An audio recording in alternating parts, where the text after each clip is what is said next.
औज़ुबिल्लाहिमिनश्शैतानिर्रजीम बिस्मिल्लाहिर्रहमानिर्रहीम। Royal creations के मुअज़्ज़ज़ दोस्तों, अस्सलाम वालेकुम। दोस्तों, जापानी दुनिया में सबसे ज़्यादा इज़्ज़त पाकिस्तानियों की करते हैं। बिज़नेस कम्युनिटी में वहाँ पाकिस्तानी ताजरों की ख़ास अहमियत दी जाती है। पाकिस्तानी ताजिर जब सबसे ज़्यादा इस्तेमाल शुदा गाड़ियाँ जापान से खरीदते हैं और इनकी बहुत बेहतरीन साख है।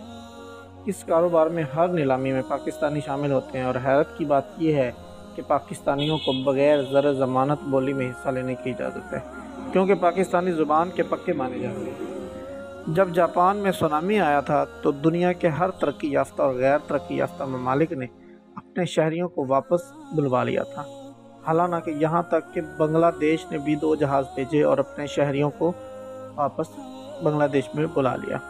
लेकिन आफात की इस घड़ी में पाकिस्तानी वो वाहिद कौम थी जो थोबिया के बर्फ़पोश इलाकों और टोक्यो की गुंजान आबादियों से दीवाना वार सामान और खुर्दनोश लेकर सुनामी के इलाकों में जा पहुँचे।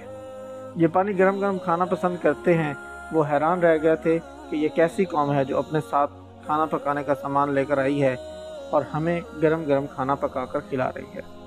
वो इलाके जहाँ इनके एटमी रिएक्टर तबाह हुआ था और जापानी भी ताबकारी के डर से वहाँ नहीं जाते थे, पाकिस्तानी कौम वहाँ भी जा पहुँची।